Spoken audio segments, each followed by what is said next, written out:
Hi ವೀಕ್ಷಕರೇ, ನೋಡಿ, ಸರ್ಕಾರದಿಂದ ಗೃಹಲಕ್ಷ್ಮಿ ಯೋಜನೆಯ ಪ್ರತಿ ಫಲಾನುಭವಿಗಳಿಗೆ ಇನ್ನು ಮುಂದೆ ನೀವು ಗೃಹಲಕ್ಷ್ಮಿ ಹಣ ಪಡಿಬೇಕು ಅಂದರೆ ನಿಮ್ಮ ಹತ್ತಿರ ವೋಟರ್ ಐ ಡಿ ಕಾರ್ಡ್ ಇರಬೇಕು. ಅದು ಕಡ್ಡಾಯವೆಂದು ಸರ್ಕಾರ ಆದೇಶ ಕೊಟ್ಟಿದೆ. ಮತ್ತು ಜಾತಿ ಪ್ರಮಾಣ ಪತ್ರ ಕೂಡ ಗೃಹಲಕ್ಷ್ಮಿ ಯೋಜನೆಗೆ ಕಡ್ಡಾಯವೆಂದು ಸರ್ಕಾರ ಆದೇಶ ಕೊಟ್ಟಿದೆ. ವೋಟರ್ ಐ ಡಿ ಇದ್ದು ಗೃಹಲಕ್ಷ್ಮಿ ಹಣ ಬರುತ್ತೆ ಅಂದರೆ ಅದು ಸುಳ್ಳು. ನೀವು ಗೃಹಲಕ್ಷ್ಮಿಗೆ ಹಣ ಪಡಿಬೇಕು ಮತ್ತು ವೋಟರ್ ಐ ಡಿ ಇದೆ ಅಂದರೆ ನೀವು ಆದಷ್ಟು ಬೇಗ ಗೃಹಲಕ್ಷ್ಮಿಗೆ ಮರು ನೋಂದಣಿನ ಮಾಡ್ಕೋಬೇಕಾಗುತ್ತೆ. ಯಾಕಂದರೆ ಈಗಾಗಲೇ ಗೃಹಜ್ಯೋತಿ ಯೋಜನೆಯಲ್ಲಿ ಕೂಡ ಸಾಕಷ್ಟು ರೀತಿಯ ಹೊಸ ಬದಲಾವಣೆಗಳು ಬಂದಿದೆ.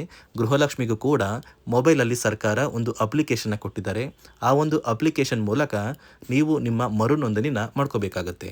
ಹಾಗಾದರೆ ನೀವು ಮರು ನೋಂದಣಿ ಮಾಡ್ಕೊಳ್ಳೋಕ್ಕೆ ಏನೆಲ್ಲ ದಾಖಲಾತಿಗಳು ಬೇಕಾಗುತ್ತೆ, ಯಾವ ದಿನಾಂಕ ಲಾಸ್ಟ್ ಇದೆ ಅಂತ ಕೂಡ ನಾನು ನಿಮಗೆ ತಿಳಿಸ್ಕೊಡ್ತಾ ಇದ್ದೀನಿ. ಅದಕ್ಕಿಂತ ಮೊದಲು ನೋಡಿ ವೀಕ್ಷಕರೇ, ಸರ್ಕಾರಕ್ಕೆ ಸಂಬಂಧಪಟ್ಟ ಯಾವುದೇ ರೀತಿಯ ಹೊಸ ರೀತಿಯ ಅಪ್ಡೇಟ್ಗಳು ನಿಮಗೆ ಆದಷ್ಟು ಬೇಗ ಸಿಗಬೇಕು ಅಂದರೆ ದಯವಿಟ್ಟು ಪ್ರತಿಯೊಬ್ಬರು ನನ್ನ ಚಾನಲ್ನ ಸಬ್ಸ್ಕ್ರೈಬ್ ಮಾಡ್ಕೊಳ್ಳಿ. ಹಾಗೆ ವಿಡಿಯೋಗೆ ಪ್ರತಿಯೊಬ್ಬರು ಒಂದು ಲೈಕ್ನ ಕೊಡಿ. ಹೌದು ವೀಕ್ಷಕರೇ, ಸರ್ಕಾರದಿಂದ ಇದೀಗ ಗೃಹಲಕ್ಷ್ಮಿ ಮತ್ತು ಗೃಹಜ್ಯೋತಿ ಯೋಜನೆಯಲ್ಲಿ ಮರು ಅರ್ಜಿ ಅಥವಾ ಮರು ನೋಂದಣಿ ಪ್ರಕ್ರಿಯೆ ಸ್ಟಾರ್ಟ್ ಆಗಿದೆ. ಅಂದರೆ ಗೃಹಜ್ಯೋತಿಗೆ ಈಗಾಗಲೇ ನೀವು ನಿಮ್ಮ ಒಂದು ರೇಷನ್ ಕಾರ್ಡ್, ಆಧಾರ್ ಕಾರ್ಡ್ನ ಕೊಟ್ಟು ಮರು ನೋಂದಣಿನ ಮಾಡ್ಕೋತಾ ಇದ್ರೆ, ಇಲ್ಲಿ ಗೃಹಲಕ್ಷ್ಮಿ ಯೋಜನೆಯ ಹಣ ಸಾಕಷ್ಟು ಫಲಾನುಭವಿಗಳಿಗೆ ಕ್ಯಾನ್ಸಲ್ ಆಗ್ತಾ ಇದೆ. ಸರ್ಕಾರ ತಿಳಿಸಿರುವ ಮಾಹಿತಿಯ ಪ್ರಕಾರ ಇನ್ನು ಮುಂದೆ ಗೃಹಲಕ್ಷ್ಮಿ ಹಣ ಪಡಿಬೇಕು ಅಂದರೆ ನಿಮ್ಮ ಬಳಿ ನಿಮ್ಮ ವೋಟರ್ ಐ ಡಿ ಇದ್ದರೆ ಮಾತ್ರ ನೀವು ಗೃಹಲಕ್ಷ್ಮಿಗೆ ಮರು ಅರ್ಜಿನ ಹಾಕಿ ಹಣನ ಪಡ್ಕೋಬೋದು. ಇಲ್ಲ ಅಂದರೆ ನಿಮ್ಮ ಬ್ಯಾಂಕ್ ಖಾತೆಗೆ ಹಣ ಬರೋದೇ ಇಲ್ಲ ಅಂತ ಸರ್ಕಾರ ಆದೇಶ ಕೊಟ್ಟಿದೆ.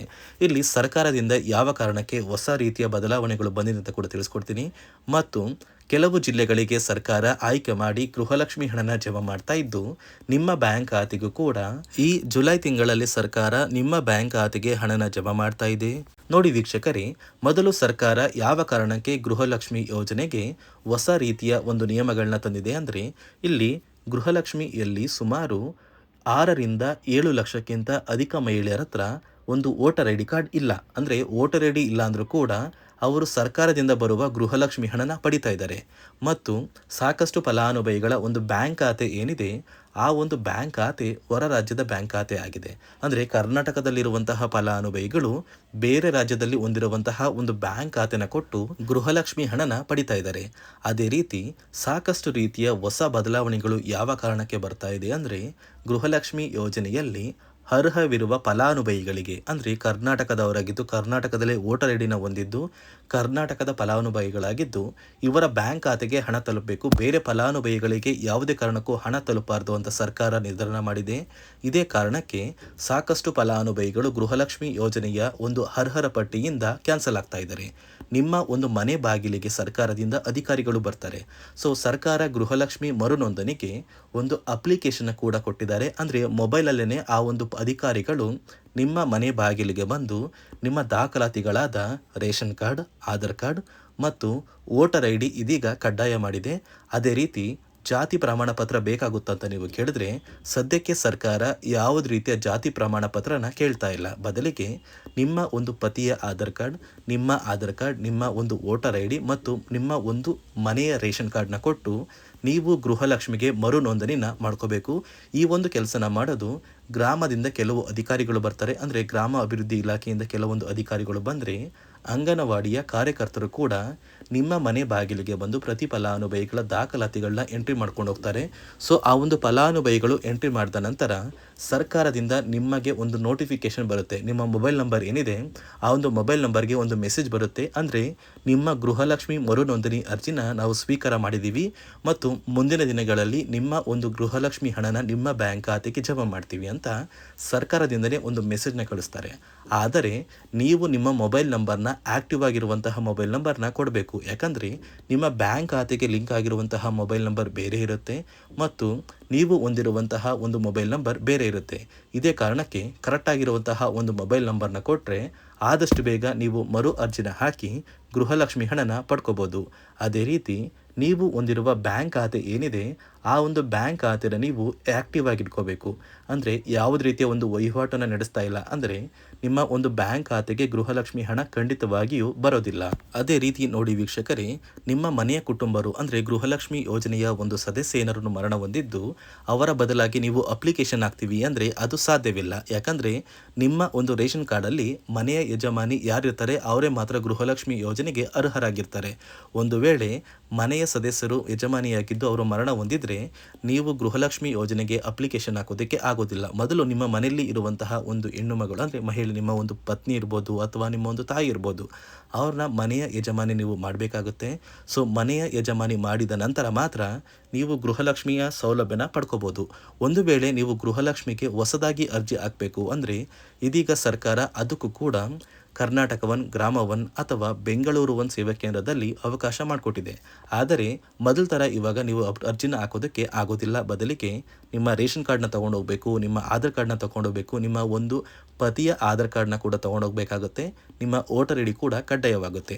ನಿಮ್ಮ ವೋಟರ್ ಐ ಡಿ ನಿಮ್ಮ ಹತ್ರ ಇದ್ದರೆ ಮಾತ್ರ ನೀವು ಗೃಹಲಕ್ಷ್ಮಿ ಯೋಜನೆಯ ಒಂದು ಅರ್ಹತೆಯನ್ನು ಪಡ್ಕೋತೀರಾ. ಒಂದು ವೇಳೆ ವೋಟರ್ ಐ ಡಿ ಇಲ್ಲ, ರೇಷನ್ ಕಾರ್ಡ್ ಇದೆ, ಆಧಾರ್ ಕಾರ್ಡ್ ಇದೆ ಅಂದರೆ ಇನ್ನು ಮುಂದೆ ನಿಮ್ಮ ಬ್ಯಾಂಕ್ ಖಾತೆಗೆ ಸರ್ಕಾರ ಗೃಹಲಕ್ಷ್ಮಿ ಹಣನ ಖಂಡಿತವಾಗಿಯೂ ಜಮಾ ಮಾಡೋದಿಲ್ಲ. ಯಾಕಂದರೆ ಪ್ರತಿ ವರ್ಷವೂ ಕೂಡ ಸರ್ಕಾರ ವೋಟರ್ ಐ ಡಿನ ಬಿಡುಗಡೆ ಮಾಡುತ್ತೆ, ಅಂದರೆ ವೋಟರ್ ಲಿಸ್ಟ್ನ ಬಿಡುಗಡೆ ಮಾಡುತ್ತೆ. ಈ ಒಂದು ಲಿಸ್ಟಲ್ಲಿ ಕೆಲವು ಫಲಾನುಭವಿಗಳ ಒಂದು ಹೆಸರನ್ನ ಕ್ಯಾನ್ಸಲ್ ಮಾಡುತ್ತೆ. ಒಂದು ವೇಳೆ ನಿಮ್ಮ ವೋಟರ್ ಐ ಡಿ ಏನಾದರೂ ಕ್ಯಾನ್ಸಲ್ ಆಗಿದ್ದರೆ ನಿಮ್ಮ ಬ್ಯಾಂಕ್ ಖಾತೆಗೆ ಗೃಹಲಕ್ಷ್ಮಿ ಹಣನ ಸರ್ಕಾರ ಕ್ಯಾನ್ಸಲ್ ಮಾಡುತ್ತೆ. ಈ ಕೂಡಲೇ ನೀವು ನಿಮ್ಮ ದಾಖಲಾತಿಗಳು ಎಲ್ಲ ಕೂಡ ಸರಿ ಇದೆ ಅಂತ ತಿಳ್ಕೊಳ್ಳಿ. ಹಾಗಾದರೆ ಮಾತ್ರ ನೀವು ಗೃಹಲಕ್ಷ್ಮಿ ಯೋಜನೆಗೆ ಅರ್ಹರಾಗಿರ್ತೀರಾ.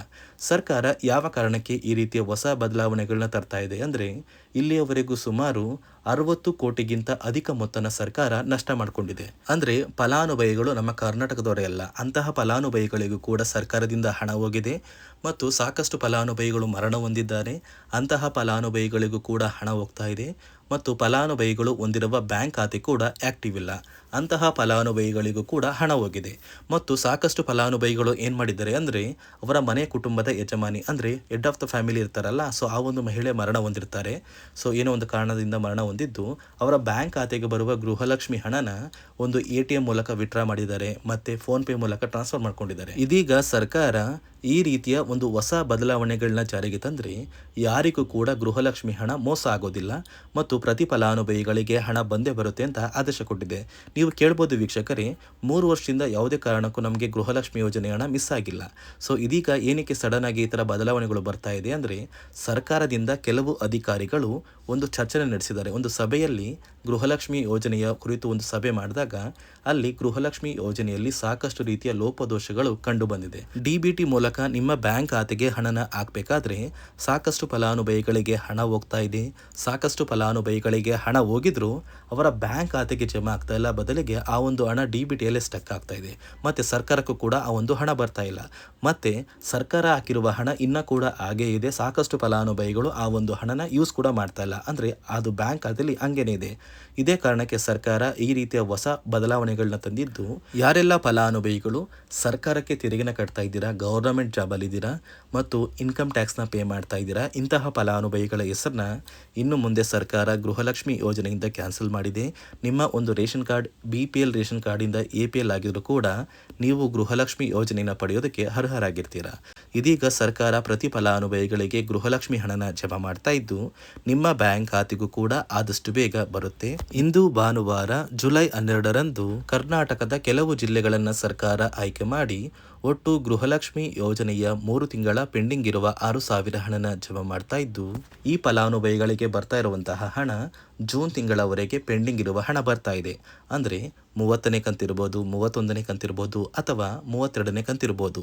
ಆ ಒಂದು ಜಿಲ್ಲೆಗಳ ಹೆಸರು ಏನು ಅಂದರೆ ಬೆಂಗಳೂರು ನಗರ, ಬೆಂಗಳೂರು ಗ್ರಾಮಾಂತರ, ರಾಮನಗರ, ಚಿಕ್ಕಬಳ್ಳಾಪುರ, ಚಿತ್ರದುರ್ಗ, ದಾವಣಗೆರೆ, ಕೋಲಾರ, ಶಿವಮೊಗ್ಗ, ತುಮಕೂರು, ಚಾಮರಾಜನಗರ, ಚಿಕ್ಕಮಗಳೂರು, ದಕ್ಷಿಣ ಕನ್ನಡ, ಹಾಸನ, ಕೊಡಗು, ಮಂಡ್ಯ, ಮೈಸೂರು, ಉಡುಪಿ, ಬಾಗಲಕೋಟೆ, ಬೆಳಗಾವಿ, ವಿಜಯಪುರ, ಧಾರವಾಡ, ಗದಗ, ಉತ್ತರ ಕನ್ನಡ, ಬಳ್ಳಾರಿ, ಬೀದರ್, ಕಲಬುರಗಿ, ಕೊಪ್ಪಳ, ರಾಯಚೂರು, ಯಾದಗಿರಿ, ವಿಜಯನಗರ ಹೀಗೆ ಸರ್ಕಾರ 29 ಜಿಲ್ಲೆಗಳಿಗೆ ಗೃಹಲಕ್ಷ್ಮಿ ಯೋಜನೆಯ 6,000 ಹಣನ ಜಮಾ ಮಾಡ್ತಾ ಇದ್ದು, ನೋಡಿ ವೀಕ್ಷಕರೇ, ನಿಮ್ಮ ಬ್ಯಾಂಕ್ ಖಾತೆಗೂ ಕೂಡ ಸರ್ಕಾರದಿಂದ ಇಂದು ಭಾನುವಾರ ಜುಲೈ 12ರಂದು ಕರ್ನಾಟಕದ ಪ್ರತಿ ಫಲಾನುಭವಿಗಳ ಪ್ರತಿ ಜಿಲ್ಲೆಗಳ ಬ್ಯಾಂಕ್ ಖಾತೆಗೆ ಒಟ್ಟು ಗೃಹಲಕ್ಷ್ಮಿ ಯೋಜನೆಯ ಕಳೆದ 3 ತಿಂಗಳ 6,000 ಹಣನ ಸರ್ಕಾರ ಜಮಾ ಮಾಡ್ತಾ ಇದೆ ಮತ್ತು ಗೃಹಲಕ್ಷ್ಮಿಗೆ ಮರು ಅರ್ಜಿನ ಹಾಕಿ ಅಂತ ಹೇಳ್ತಾ ಇದಿಷ್ಟು ಸರ್ಕಾರದಿಂದ ಬಂದಿರುವ ಮಾಹಿತಿಯಾಗಿದ್ದು, ನಾನು ಕೊಟ್ಟಿರುವ ಮಾಹಿತಿ ನಿಮಗೆ ಇಷ್ಟ ಆಗಿದ್ದಲ್ಲಿ ನನ್ನ ಚಾನಲ್ನ ಸಬ್ಸ್ಕ್ರೈಬ್ ಮಾಡಿಕೊಂಡು ಹಾಗೆ ವಿಡಿಯೋಗೆ ಒಂದು